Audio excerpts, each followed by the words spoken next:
ஓம் சாந்தி 4/10/2025 முரளியில் இருந்தான ஸ்லோகம்.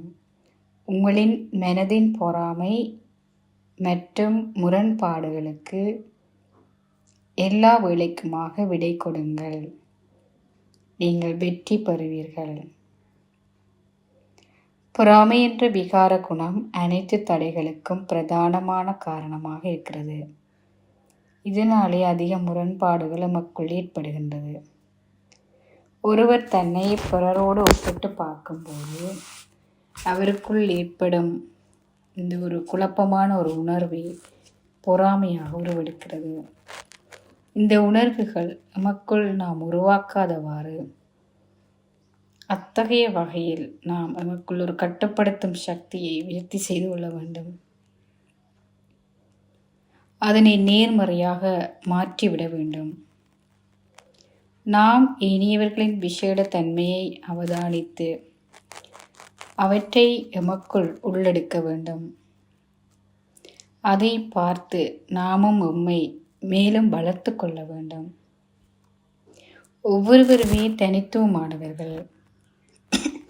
அவர்களுக்கென்று தனித்துவமான சிறப்பியல்புகள் இருக்கவே செய்கின்றது. நாமும் ஏதோ ஒரு விதத்தில் தனித்துவமானவர்களாகத்தான் இருப்போம். அதனை நாம் கண்டறிந்தோமானால் நாம் எம்மை மற்றவர்களோடு ஒப்பிட்டு பார்க்க மாட்டோம். நாம் எமக்குள் பொறாமை உணர்வுகளை கொண்டிருப்பதால் எமது மன அமைதியை சீர்குலைகின்றது. இது எமக்கு அதிக பாதிப்பை ஏற்படுத்துகின்றது. ஆகவே நாம் இதை சரியாக புரிந்து கொண்டு எம்மை பாதுகாக்க வேண்டும். ஏனையவர்களின் பாகத்தை ஒரு பெற்றற்ற பார்வையாளராக அவதானிக்க வேண்டும். எமது கடமை பொறுப்புகளை முடிந்தளவுக்கு நாம் சரியாக செய்து முடிக்க வேண்டும். மற்றவர்களை பற்றி சிந்திப்பதால் அதிக நேரம், சக்தி, எமது எண்ணங்கள் அனைத்தும் வீணாகின்றது. நமக்கு இழப்பே மிகுதியாக இருக்கும். நாம் எம்மை எமது சுய மரியாதை என்ற ஸ்திதியில் எப்போதும் வைத்திருந்தால் இந்த பொறாமை என்ற விடயத்தில் நாம் அகப்பட்டு கொள்ள மாட்டோம். எமது உண்மையான சுயஸ்திதியே விகாரங்களை வெற்றி கொள்ள உதவியாக இருக்கும். வெற்றி பெறுவதற்கான இலகுவான வழி பொறாமையிலிருந்து எம்மை பாதுகாத்து கொள்வதாகும்.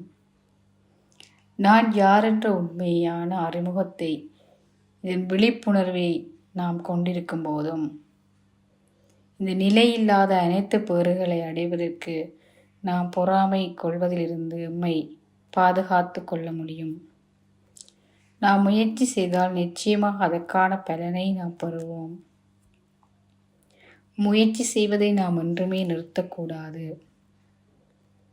நாடகத்தில் இருந்தால் நாம் இடத்தையும் பெறுவோம் என்று எண்ணி எமது முயற்சியில் நாம் தளர்வடைந்து விடக்கூடாது. ஆகவே பொறாமை என்ற சரீர உணர்வை இருந்து நாம் நம்மை விடுவித்து ஆத்ம உணர்வில் இருக்கும்போது நாம் பாதுகாப்பாக இருப்போம். ஓம் சாந்தி.